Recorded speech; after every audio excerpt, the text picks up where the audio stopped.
دوستو اشفاق احمد پاکستان کے نامور ادیب، رائٹر اور دانشور تھے۔ وہ لکھتے ہیں کہ بچپن میں ایک دفعہ میں اپنے ابا جی کے ساتھ ایک میلہ دیکھنے کے لیے چلا گیا۔ میلے میں نے دیکھا کہ ایک ہاتھی کھونٹے کے ساتھ بندھا ہوا ہے اور اس کے قریب ہی کچھ فاصلے پر گنوں کا ایک ڈھیر پڑا ہوا ہے۔ یہ ہاتھی بار بار اس گنے کے ڈھیر کی طرف لپکتا ہے اور اس کو کھانے کی کوشش کرتا ہے، لیکن کھونٹے کے ساتھ بندھا ہوا ہونے کی وجہ سے وہ اس گنے کے ڈھیر تک نہیں پہنچ سکتا۔ میں نے ابا جی سے پوچھا کہ یہ ہاتھی تو بہت طاقتور ہے، تو یہ کھونٹا تو بڑی آسانی سے توڑ سکتا ہے۔ تو ابا جی نے جواب دیا، بیٹا یہ ہاتھی کھونٹے کے ساتھ نہیں بلکہ سوچ کے ساتھ بندھا ہوا ہے۔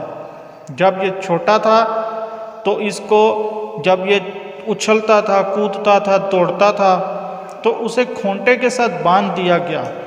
اس وقت یہ کمزور تھا، اس نے اس کھونٹے کو توڑنے کی بہت کوشش کی لیکن نہیں توڑ سکا۔ پھر آہستہ آہستہ وہ اس کھونٹے کے ساتھ بندھا ہوا بڑا ہوتا رہا۔ اس نے کئی دفعہ اس کھونٹے کو توڑنے کی کوشش کی لیکن نہیں توڑ سکا۔ اب اس کے ذہن میں یہ سوچ بیٹھ گئی ہوئی ہے کہ وہ اس کھونٹے کو نہیں توڑ سکتے۔ تو اصل طاقت، اصل پاور جو ہوتی ہے وہ یہاں پر ہوتی ہے۔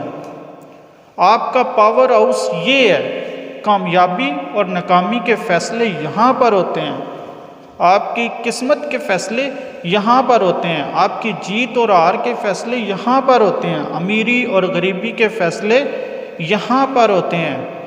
اس کو بدل لو، قسمت بدل جائے گی۔ 1 منٹ کے لیے آبزرو کیجئے، جنگل میں شیر بھی رہتا ہے اور ہاتھی بھی رہتا ہے۔ ہاتھی شیر کے مقابلے میں زیادہ طاقتور اور وزن میں اور سائز میں بڑا جانور ہوتا ہے، لیکن جنگل کے سب جانور ہاتھی سے نہیں بلکہ شیر سے ڈرتے ہیں۔ کیوں؟ کیونکہ شیر کی یہاں پر طاقت ہوتی ہے، شیر کے ایٹیٹیوڈ میں طاقت ہوتی ہے۔ ہم لوگ بھی اپنے آپ کو شیر کے ساتھ منسوب کرنے میں فخر سمجھتے ہیں، کبھی ہاتھی کے ساتھ منسوب نہیں کرتے۔ کبھی آپ اپنے بچوں کو یہ نہیں کہتے ہوں گے تو ہاتھی ہے بیٹا ہاتھی، یا تو ہاتھی کا بیٹا ہے۔ ہمیشہ آپ یہ کہتے ہیں تم شیر کے بیٹے ہو، شیر ہو۔